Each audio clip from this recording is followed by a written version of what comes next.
Assalamualaikum warahmatullahi wabarakatuh. Perkenalkan, nama saya Jumrod Aisyah dari Prodi PGMI semester 3. Nah, pada kesempatan kali ini saya akan memberikan informasi mengenai apa sih metode yang akan saya lakukan kepada anak-anak saat menyampaikan materi sains, yaitu pada materi sistem saraf dan sistem hormon pada manusia. Perlu kita ketahui terlebih dahulu, saya akan memberikan metode kepada anak-anak, yaitu yang pertama, metode menggunakan audiovisual atau dari beberapa tayangan dari YouTube, sehingga anak-anak dapat mengetahui secara langsung seperti apa sih gambaran-gambaran dari beberapa sistem-sistem yang terdapat di dalamnya, kemudian penjelasannya. Namun, pada audiovisual saja, mungkin seseorang atau anak-anak akan mengalami kurang pahaman pada penjelasannya, karena kan keterbatasan tanya jawab antara penjelas pada YouTube dan si anak dalam menangkap materi. Yang kedua, saya akan menggunakan metode ceramah, sehingga mungkin metode ceramah dapat membantu anak-anak memahami materi secara langsung dan mudah dicerna dan dipahami.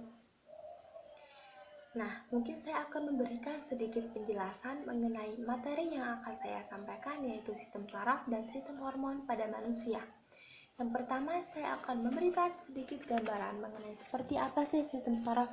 Bisa kalian lihat sedikit gambaran dari sistem saraf di sini. Nah, sistem saraf terdapat beberapa bagian lagi, yaitu di sistem saraf pertama terdapat dendrit atau penerima rangsangan, di mana kemudian dilanjutkan ke akson atau penghantar impuls. Kemudian si akson akan melanjutkan ke inti sel atau nukleus, kemudian dilanjutkan ke badan sel atau pankerion, penerima rangsangan dari dendrit. Kemudian dilanjutkan selubung myelin atau pelindung akson, dan pelindung akson akan langsung ke selubung sel atau sel sahuan atau pemberi nutrisi kepada akson. Lalu lanjut ke nodus Ranvier adalah berfungsi mempercepat jalan rangsangan. Kemudian langsung ke terminal akson, di mana semuanya dapat berfungsi secara baik jika terjadi secara teratur. Perlu kita ketahui terlebih dahulu, neuron di sini terbagi menjadi 3, yaitu neuron sensorik, neuron motorik, dan neuron konektor. Di mana yang pertama, neuron sensorik berfungsi sebagai membawa impuls dari reseptor ke sistem saraf pusat atau SSP. Yang kedua, neuron motorik berfungsi sebagai membawa impuls dari sistem saraf pusat ke efektor. Efektor di sini yang secara mudah kita ketahui yaitu kelenjar. Yang ketiga, neuron konektor, yaitu berfungsi sebagai penghubung antara sensorik ke motorik. Dan selanjutnya kita ketahui terlebih dahulu, sistem saraf di sini bisa timbul dengan adanya gerakan. Gerakan di sini terbagi menjadi 2, yaitu yang pertama gerakan biasa dan kedua gerakan refleks. Gerakan biasa di sini terdapat beberapa tahapan. Yang pertama dari impuls ke reseptor, kemudian ke sensorik, kemudian lanjut lagi ke otak, dan lanjut lagi ke motorik, kemudian dilanjutkan ke efektor. Sedangkan si gerakan refleks, yaitu dari impuls ke reseptor, ke sensorik, ke sumsum tulang belakang, dan ke motorik, dan dilanjutkan ke efektor. Kita dapat simpulkan di sini, perbedaan antara sistem gerak biasa dan gerak refleks adalah jika gerak biasa terdapat proses pada otak, di mana seseorang akan berpikir terlebih dahulu pada saat ingin dan akan melakukan gerakan sesuatu, sehingga semuanya dapat terjadi secara teratur. Dan kemudian jika kita lihat dari gerak refleks adalah pada saat gerak refleks tidak adanya pada proses otak, di mana terjadi pada sumsum tulang belakang, karena sumsum tulang belakang adalah pusat adanya gerakan refleks, sehingga semuanya akan terjadi secara spontan, sehingga seorang akan melakukan sesuatu secara langsung, tidak ada gerakan pada proses otak. Contohnya, jika kita mendengarkan sesuatu dari luar dan terjadi beberapa bunyi yang gemuruh, menurut kita adalah kita merasakan takut, kemudian kita akan melakukan suatu gerakan, contohnya adalah lari. Nah, kita akan melakukan gerakan lari itu tanpa adanya fungsi otak pada proses ini, sehingga terjadi yang dinamakan gerakan refleks. Kemudian kita akan tahu terlebih dahulu sistem saraf ini terbagi menjadi dua, yaitu sadar dan tak sadar. Di mana si sadar terbagi menjadi dua lagi, yaitu pusat dan tepi. Si pusat terbagi menjadi dua, yaitu otak dan sumsum tulang belakang. Si tepi terbagi menjadi dua, yaitu spinal dan kranial. Dan pada gerakan saraf tak sadar, yaitu pada sistem saraf tak sadar dibagi menjadi dua, yaitu simpatik dan parasimpatik. Kemudian kita masuk pada sistem saraf sadar. Yang pertama yaitu pada saraf otak. Di sini kita akan lihat terlebih dahulu beberapa bagian dari otak. Bagian dari otak ini ada beberapa yang terdapat di atas ini dinamakan cerebrum. Kemudian ada otak tengah. Kemudian di bawahnya terdapat pons farnoli, dan di bawahnya terdapat medulla oblongata, dan di atas medulla oblongata yang terlihat semacam daun ini dinamakan sebagai cerebellum. Nah, ada beberapa fungsi dari bagian-bagian otak ini, yaitu yang pertama, otak besar atau cerebellum terdapat 4 fungsi, yaitu pada lobus frontalis, terdapat pada dahi, berfungsi pada saat kita kemampuan berpikir. Dan yang kedua, terdapat lobus temporalis, terdapat pada pelipis, yaitu berfungsi saat kita bicara dan pendengaran. Yang ketiga, lobus parientalis, terdapat pada ubun-ubun. Nah, pada ubun-ubun di sini, pada saat kita merasakan dingin, panas, dan sakit, si ubun-ubun ini yang berperan. Yang keempat adalah lobus occipitalis, yaitu berfungsi pada saat kita mengalami penglihatan. Yang selanjutnya terdapat sistem libi atau rhinencephalon, yaitu berfungsi sebagai tempat pengatur sosioseksual, yaitu pada saat kita belajar dan mendapatkan suatu motivasi.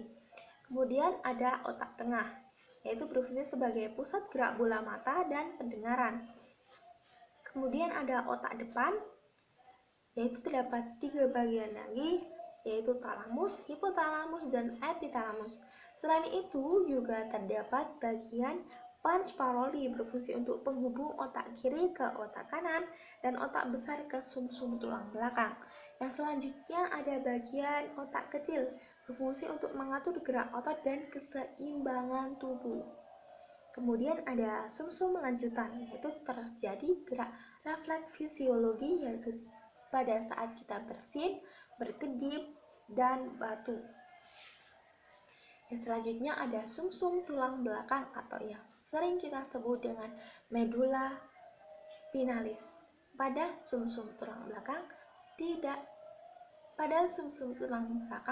adalah pusat gerak refleks dan penghubung otak dengan ke seluruh tubuh. Pada sumsum tulang belakang terdapat 2 bagian, yaitu korteks dan medulla.